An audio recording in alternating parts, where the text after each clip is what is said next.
Welcome back, you two. Greetings, Lord Hien. Glad you could join us. Glad to be here. I would have come sooner, where our own defense is not in question, but I am pleased to report that our soldiers are assembling for deployment to Alamigo as we speak. We're grateful for your support. Thanks to the efforts of our allies, it won't be long before we've established defensive positions on this front as well.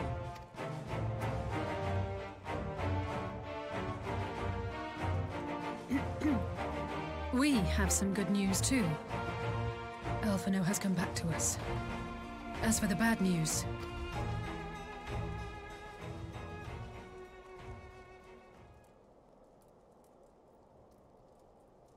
So, Alphino won't wake up, Gaius van Baelsar is alive and hunting Ascians, and the Empire is planning to poison us all with toxic gas. Does that sound about right? Ordinarily, any one of those things would have left me in shock. But the way things have been lately, it's all starting to seem pretty normal. Getting back to your report, are we sure this Black Rose is the weapon Maxima was talking about? It fits the description. And it seems we have Alphino to thank for sparing us an early demonstration of its effectiveness. I have a feeling this won't be the last time his bravery in the Empire will serve us here in Eorzea. The threat of an unknown weapon has had us all on edge. But now that we know what we're dealing with, we can take steps to defend against it. As for Gaius, I'm not sure what to think. Am I happy he's alive? Not in the slightest. Am I happy he's hunting Ascians? Aye, I'd have to say I am. Oh, speaking of Garleans you didn't expect to see, we have a tale of our own, as it happens. When we sent envoys to the Imperial Army to request talks, they returned with the message that Varis Zos Galvus would be attending. The Emperor himself. Well, Varis did sanction the Popularis peace mission. But knowing that an Ascian walks in his son's skin, I do not see how we can trust him or anyone from that nest of vipers. The Alliance would proceed with negotiations regardless, if only to give ourselves more time to prepare. We do, however, require your cooperation. Right. Yes. So, as a condition for the talks to go forward, the Empire has requested that a member of the Scions be present. There'll be a representative from each Alliance nation, of course, but I'm afraid we have to ask that you come along too.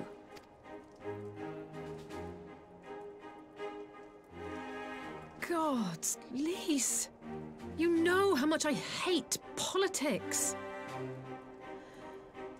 But then, what choice do I have? Alphino and the others aren't going to do it. Very well. I shall attend as the Scions' representative. In case you're wondering why I didn't ask you, the Empire also requested the presence of Eorzea's champion.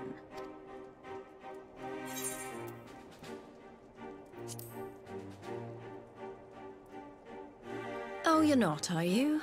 Come on, if Alisaie can put on a brave face, then so can you. Now, we don't know what Varis means to bring to the table, or why he wants you there, but having you close at hand should make all the difference. The meeting will take place on the border. Anticipating an early assault, we mean to position the bulk of our forces nearby. The Alliance leaders should already be on their way. Once you're ready, we can head out and join them.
esteemed representatives of the Eorzean Alliance. On behalf of the Garlean Empire, I thank you for inviting me here today. As this parley was convened at your request, I invite you to speak first.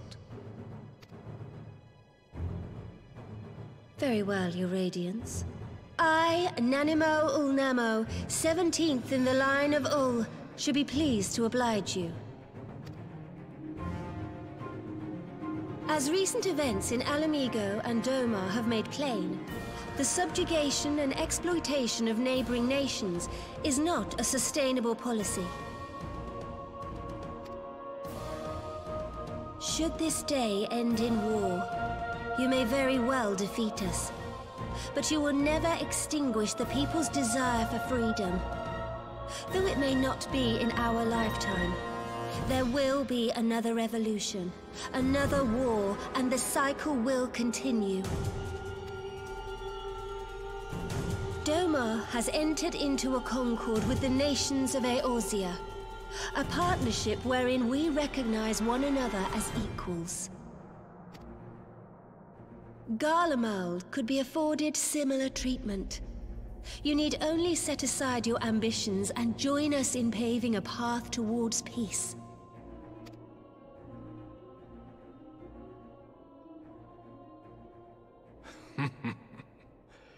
You will not win me over with sophistry, Your Grace. As you know only too well, this alliance lacks the strength to keep the peace within its own borders. Even now, your struggles with the Beastmen continue unabated. Divided, you sow this fertile soil with the seeds of your differences and reap naught but discord and chaos for your trouble. Eorzea must be united under one leader, one purpose. I would offer you both and bring an end to your strife. With all due respect, Your Radiance, the only thing that you offered the people of Alamigo was fear and hopelessness. The citizens of Doma can also attest to the meager arms of Imperial rule. There is no purpose to be found in a life of oppression, each day more uncertain than the last. Our people are willing to die for their freedom. A great many already have, and countless more will, if we don't put an end to this madness here and now.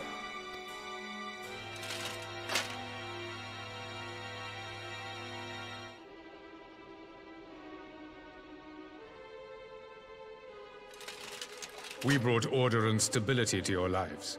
This madness and bloodshed is of your own making. You broke the peace, not Garlemald.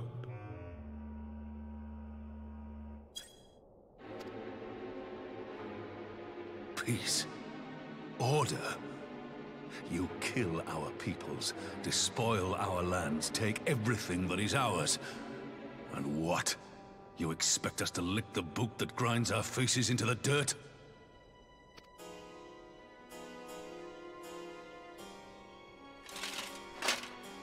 I expect you to weigh the costs. To recognize that countless lives have been lost on both sides in pursuit of a greater good, and to not squander all we have achieved in a fit of petulance.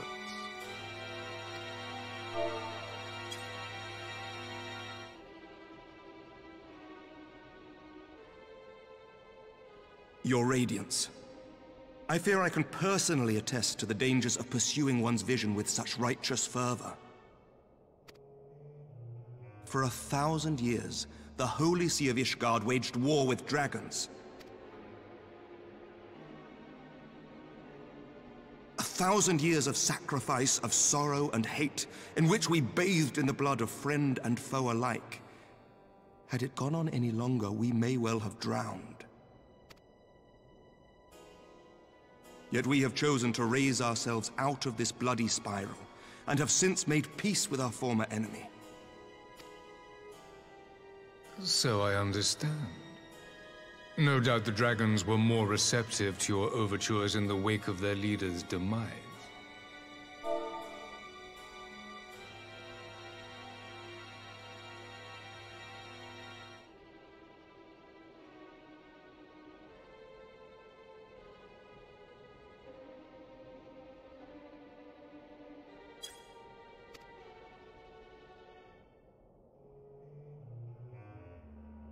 You speak of peace, yet use war to achieve it. Your father would not have bothered to obscure his intent with honeyed words. He understood that strength is all that matters in the end.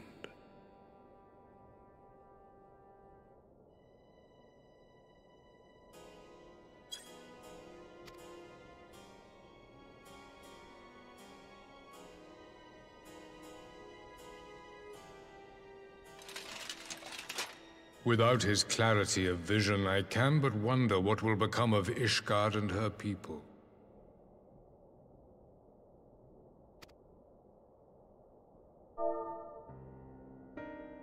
There was a time when Garlemald too lacked a leader of conviction. Weak and unable to wield magic, we were at the mercy of the strong from whom we sought refuge in the bitter cold of the north. Were it not for the discovery of ceruleum and the subsequent development of magitech, we might never have gained the power to take back that which was rightfully ours.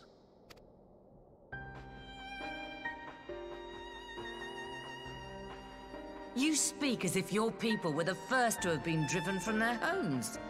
Limsa Lominsa was built by wayward souls in search of a place to call their own. On the shores of Vilbrand we found it. And from those humble beginnings did we grow and flourish. And all without robbing our neighbors of their liberty.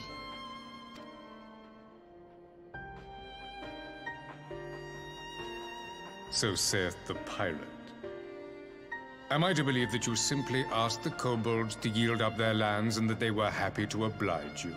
That you did not drive them out like rats in the hold of one of the many ships seized by your privateers?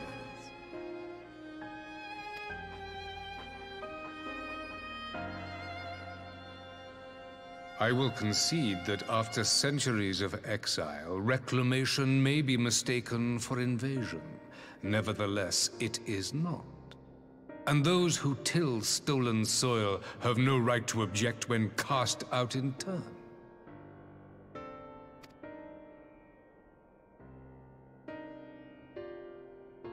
Your uncompromising nature rivals that of the Ixal. They too lament circumstances which they themselves perpetuate. Were they but to embrace peace, we would welcome them with open arms. Indeed, some few have done just that, and now receive of the 12's Wood's bounty. Would that your people might learn from their example.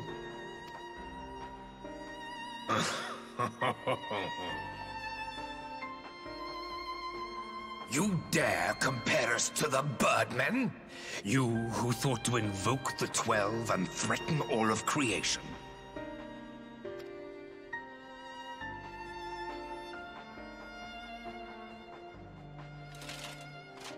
I came here in the hope of finding some speck of common ground, but I see now these discussions will accomplish nothing.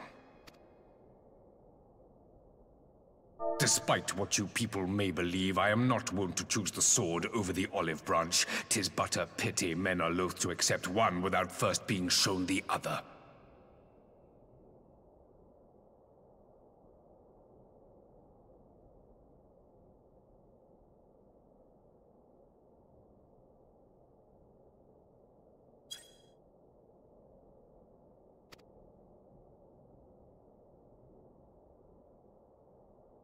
Wait! I beg you.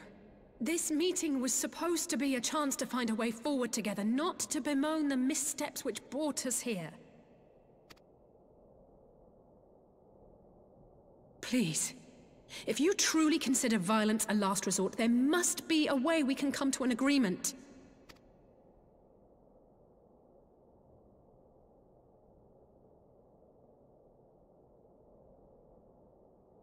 As Mistress Alisaie says, we did not come here to bicker over the past, but to discuss how we might strive towards a brighter future.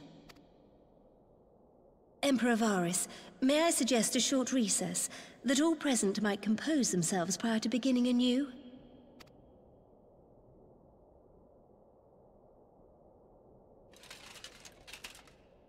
Very well. I pray this intermission will suffice to move these talks in a more constructive direction.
Now then, who would have the floor? Before we resume, I wish to offer you an apology. After you graciously accepted our invitation to discuss an armistice, we have done naught but rebuke you at every opportunity. I believe I speak for all of us when I say we are deeply sorry for our discourtesy.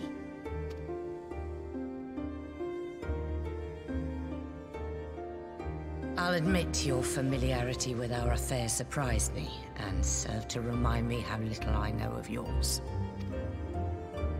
I think all here can understand the desire to reclaim one's homeland. But why expand further? That is my question. If I may, the answer can be found in the Imperial doctrine they took great pains to impart to my people. Recognizing the threat icons posed to the world, Solus Zos Galvus decreed that they were to be eradicated. To this end, he began a campaign to unite all lands under the Garlean banner. Or so we were taught. Yet the Emperor only reached the burn, the Baron said to have been laid waste by icons, after conquering all the lands that lay between. What is more, I am quite certain the practice of summoning was not nearly so widespread in the days before the Empire's founding. When you put it like that, it all starts to sound like an excuse, doesn't it? But to distract from what? Why are you really waging this war?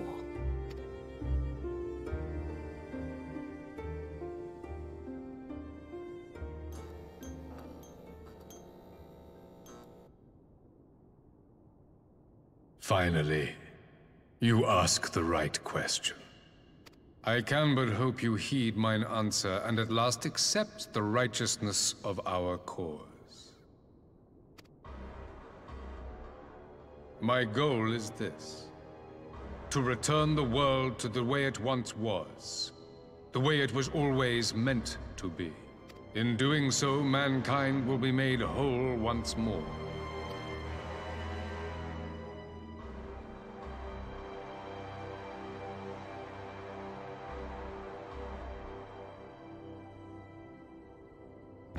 No longer will we suffer from the dissension born of our differences. There will be but one race, a perfect race, as we were when time began. What in Rhalgr's name are you talking about? I am talking about the origins of this star, of the source and its 13 reflections.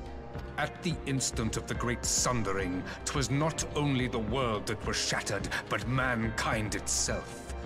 Thus were we divided into myriad races, each with its own unique imperfections. That is why man looks upon his neighbor and feels fear and hatred, why he wages war, why he kills his brother. You all in your own way have proven as much today. The peace you seek is but a fleeting solution to a fundamental problem. One which calls for more drastic measures. To bring about everlasting peace, our worlds must be rejoined. That is the goal the Empire would see realized. The glorious future unto which we shall one day shepherd mankind. A rejoining of worlds. I have heard this tale of the Source and its reflections before. Are these not the self-same desires as the Ascians? Emperor Varis, do not trust in their words. They will lead you to your doom. My father thought to use them, but in the end he succumbed to their temptations. He embraced summoning like so many other pawns before him. Do not tell us you mean to do the same.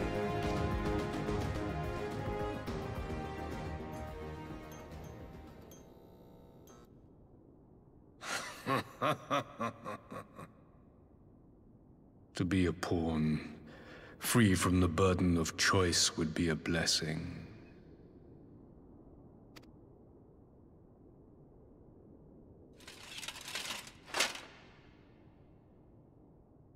But I forswore that privilege the day I learned that the Garlean Empire was built by the hand of an Ascian.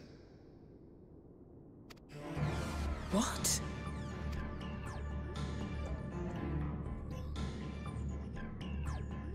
Yes. My grandsire, the former Emperor, is of their number. And who better to build an empire capable of bringing about the calamitous change we desire?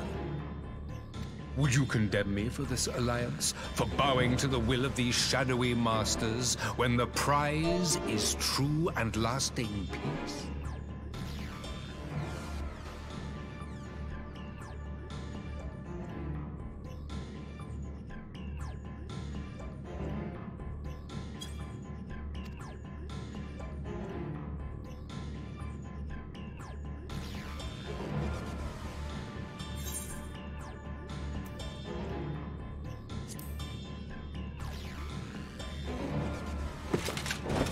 I come not to conquer, but to liberate.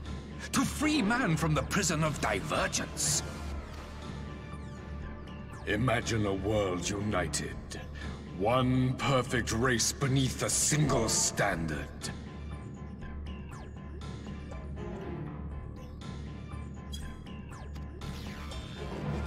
An army before whose might these servants of darkness and light would fly, as leaves in a storm, never again to meddle in man's affairs.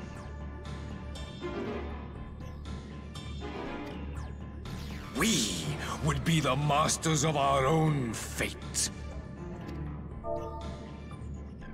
I bid you join me, not as subjects of Garlemald, but of a new nation. And together we shall win freedom for ourselves and generations yet unborn. You want to trigger another half-dozen calamities? You can't be serious!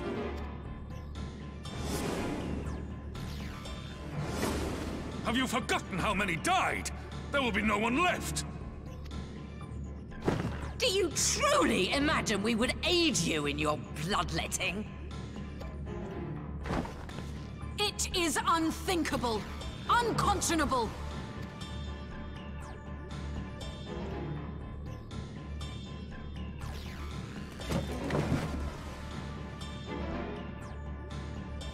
And what is the alternative? To be as cattle waiting for slaughter? I would have us work together, that we might take fate into our own hands.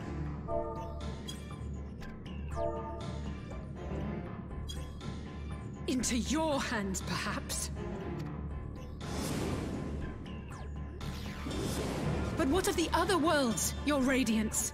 With every calamity, you obliterate a star and every soul that dwells on it. To the Ascians, we are all but tiny, momentary specks within an indifferent universe.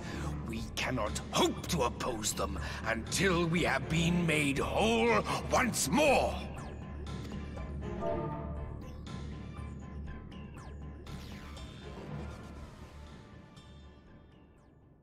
Are these truly the words of Garlemald's ruler? The flaws and foibles which you so abhor are what make us who we are. Every nation, even yours, Emperor Varis, is made whole through the combination of these imperfections, the strengths of one compensating for the weaknesses of another. While it is true that man succumbs all too often to anger and avarice, he may yet overcome his baser instincts through the forming of bonds with others, fostering community and cooperation. That the protector of an empire should not only reject these fundamental truths, but seek to change them at so dear a cost to life is indefensible.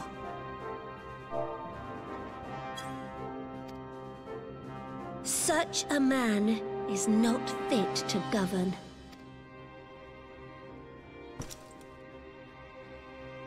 And you, warrior of light, would you refuse me as well?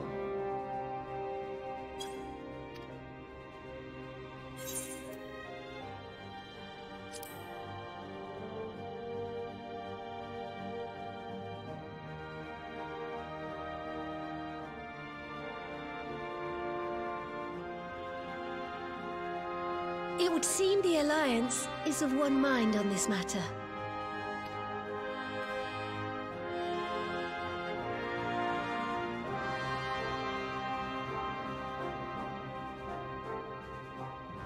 You Eorzeans never cease to disappoint me.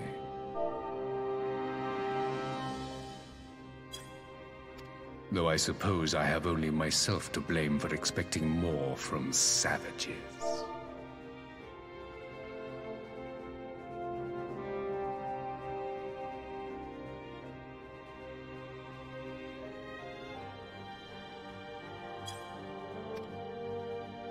This discussion is at an end. I bid you make ready for our next meeting. It will not be at the negotiating table.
I'm not sure what I was expecting from our meeting with the Emperor, but it wasn't that.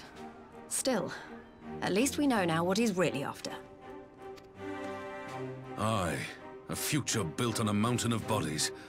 I too want the Ascians dead, but not at any cost.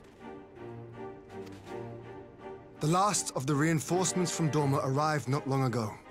I pray it will be enough. Given the Emperor's stated goal, this is a battle we can ill afford to lose.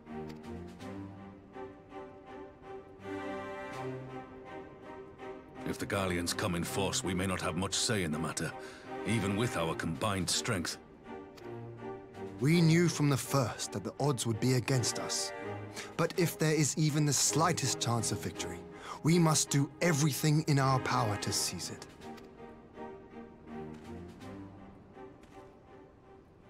We must seize it, full stop. Here!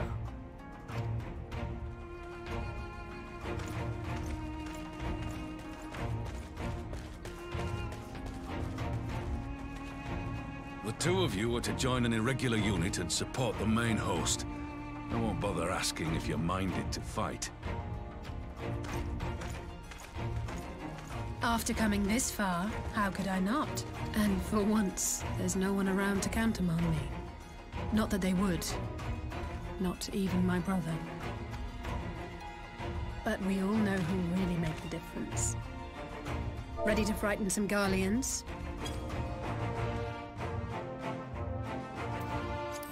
I wouldn't want to be on their side. Might I ask you to accompany the Dorman contingent? They are strangers here, and your presence would do much to raise their spirits.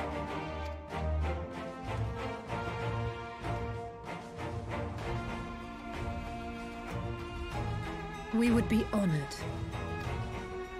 When our people stride out with you in their midst, I dare say the Eorzeans will feel an ilm taller themselves. High spirits have a way of spreading. What I wouldn't give to join you. But my duties as field commander will not allow it. I'll leave the front lines in your capable hands.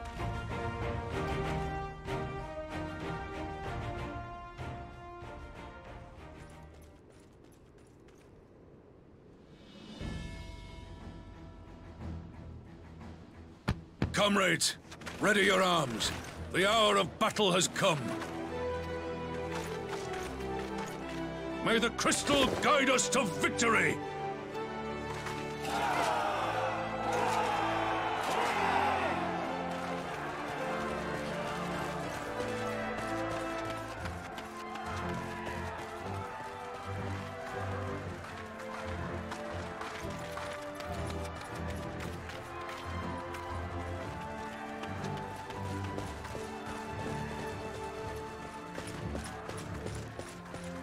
Since the others couldn't be here, we'll have to fight twice as hard. If Alphinaud wakes to find the Imperials have won, I shall never hear the end of it. It's strange. I thought I would be terrified when the fighting started. I should be terrified. But with you at our side, I can't help feeling everything is going to be all right. So please, don't you dare leave me alone.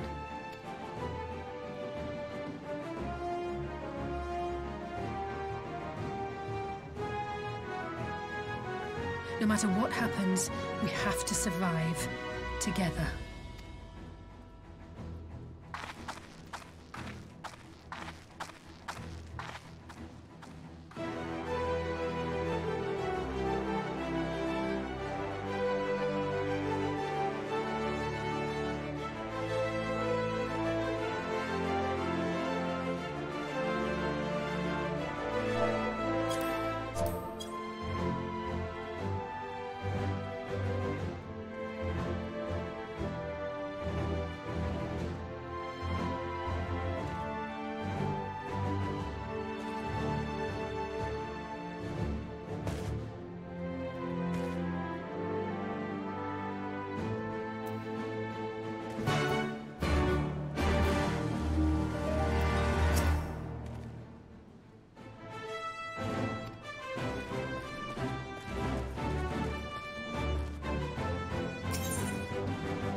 Ready?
You underestimate me!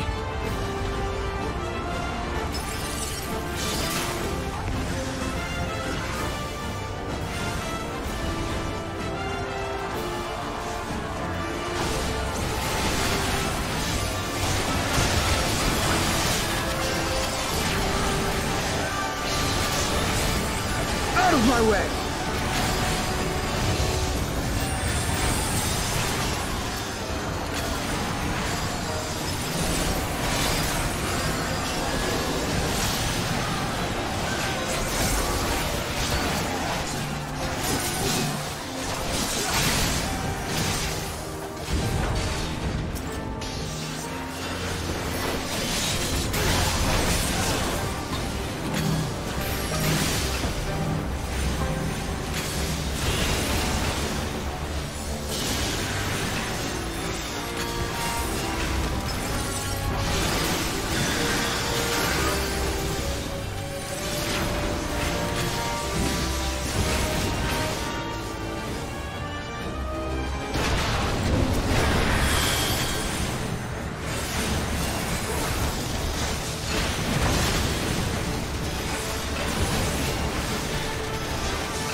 about it!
There you are, and none the worse for wear. Indeed. I had hoped we might do more to help, but there seems to be no one left to fight.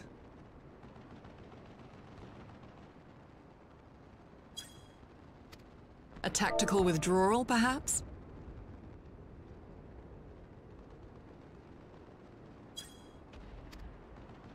We should give chase. Finish them off while we have the chance. Imagine the other surprise when they wake to find the war already won.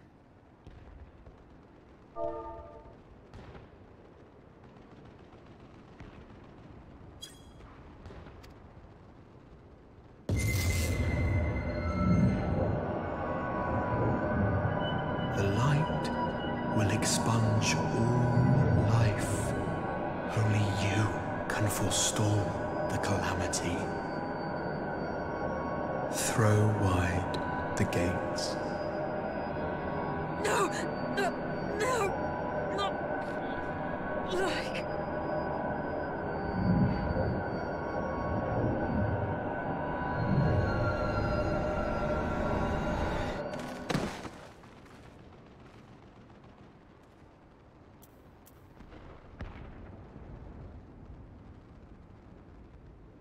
Oh no, don't tell me. Are you all right?